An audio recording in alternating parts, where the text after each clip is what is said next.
Pemirsa Jakarta, Bogor, Depok, Tangerang, Bekasi, berjumpa lagi dengan Komedi Putar Indonesia. Saya Norka Masardi. Malam ini kita akan membahas tentang budaya teror dan kekerasan. Untuk itu telah hadir di studio Profesor Azumardi Azra dari Sekolah Pasca Sarjana UIN dan Bapak Ansyad Baik, Kepala Badan Nasional Penanggulangan Terorisme. Selamat malam Pak Baik. Nah, selamat malam. Selamat malam Selamat Profesor Azumardi. malam, Apa Pak kabar? Nota. Baik. Kita ini setiap hari sekarang mendengarkan dan menyaksikan berita tentang teror kekerasan. Pak Mbay, ini kelihatannya kelompok terorisme ini sudah bergerak lebih terbuka dan mereka melakukan aksi terang-terangan, mulai dari dengan merampok bank dan juga terus ketika terjadi represi mereka melakukan perlawanan dengan menyerang pos polisi. Menurut Pak Mbay ini kenapa radikalisasi ini terjadi? Proses radikalisasi itu kan banyak cara bisa menjelaskan itu ya. Banyak sekali teori yang menjelaskan mengapa orang menjadi radikal itu ya dari berbagai aspek ya. Tapi itu teoritis. Tapi saya kira singkatnya saja dari berbagai faktor itu ternyata tidak ada single faktor di situ. Artinya misalnya kita mengatakan karena faktor ekonomi, kemiskinan, ya tidak serta-merta orang miskin jadi radikal kan. Dan bahkan sebaliknya juga masalah pendidikan, ya Azhari, Nurdin Top, ya kurang sekolah apa, sekolah tinggi juga gitu. Tapi memang benar bahwa dari lingkungan biasanya yang rendah, ekonominya itu ya para pelaku bom bunuh diri itu memang direkrut dari situ. Tapi yang kemudian semua faktor itu kan ya, dia mengkrisal menjadi ya rasa ketidakadilan. Itu yang biasanya didengung-dengungkan oleh kelompok radikal bahwa karena ketidakadilan mereka melawan itu. Tapi juga saya kira tidak cukup kalau hanya ketidakadilan itu. Tidak semua orang merasa diperlakukan tidak adil bisa terus radikal kan. Ya, tapi yang masalah saya melihat di suasana ketidakadilan yang meluas seperti itu kemudian muncul orang dengan ideologi radikal yang mengeksplor suasana ketidakadilan itu menjadi kebencian dan keinginan untuk membalas. Saya melihat di situ. Tapi yang belakang ini yang pertanyaan saya adalah radikalisasi, tapi dia menggunakan senjata yang kelihatannya lebih canggih. Kalau dengan bom itu kan perlu persiapan dan tidak kelihatan. Ini terjadi pameran kekuatan, show of force dari kelompok ini. Iya. Kelihatan ya jadi malah sifatnya udah demonstratif begitu ya. Karena temannya ditangkap, mereka tetap ingin menunjukkan bahwa mereka tetap eksis. Ya karena ini memang adalah motif ideologi ini. Jadi mereka tidak ingin kehilangan citra begitu ya bahwa sudah bisa dipadamkan. Mereka tetap ingin menunjukkan itu.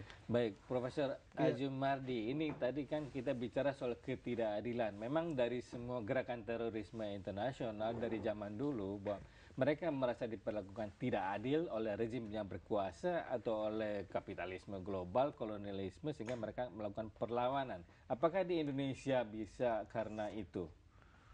Ya memang ada kombinasi-kombinasi seperti itu ya.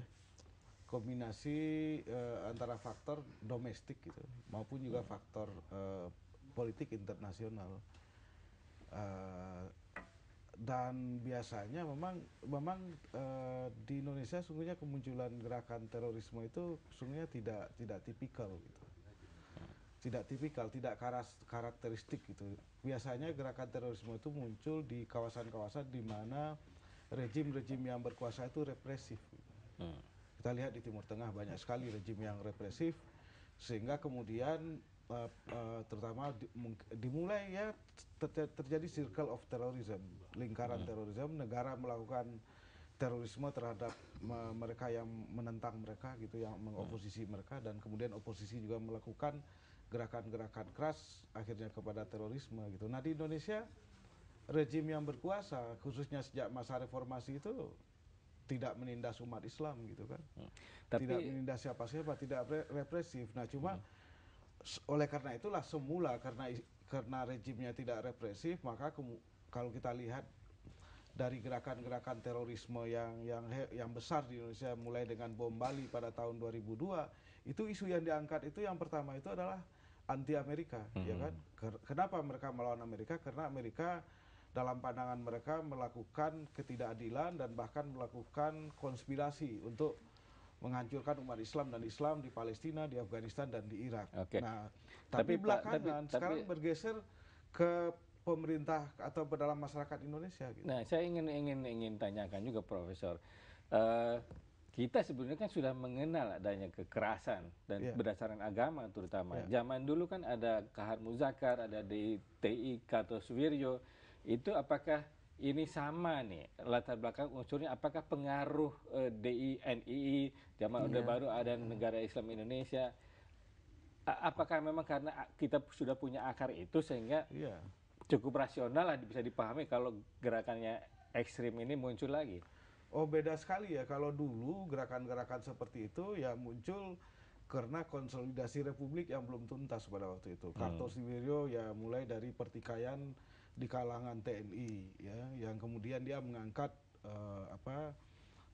agama, dalam hal ini Islam sebagai temanya gitu. Dan kita lihat juga gerakan yang lain seperti Permesta dan juga NII DITI di Aceh misalnya, itu lebih disebabkan karena persoalan ketidakseimbangan antara pusat Jakarta dengan daerah gitu. Aceh misalnya diperlakukan, Daud Beree itu diperlakukan secara tidak adil sehingga kemudian dia melawan. Jadi gerakan-gerakan konteksnya nasional itu lebih istilahnya itu lebih konteksnya itu nasional ya, domestik nasional. Kalau yang sekarang ini transnasional. Jadi transnasional pada berbagai level, mulai dari transnasional Asia Tenggara. Kita tahu bahwa ada organisasi garis keras dan juga terlibat dalam kegiatan terorisme yang ingin mendirikan kekhalifahan Nusantara yang mencakup seluruh wilayah-wilayah yang ada di Asia Tenggara ini, yang ada muslimnya, termasuk Singapura, Malaysia, Filipina, Brunei, Indonesia dan sebagainya. Tapi bahkan lebih dari itu, transnasional yang lebih internasional lagi, yang berpusat di Timur Tengah, di Afghanistan, di Irak, di Pakistan dan sebagainya. Baik, terorisme transnasional. Nanti kita lanjutkan, Pak. Kita rehat sejenak. Pemirsa, Komedi Putar akan segera kembali. Tetaplah di JAK TV.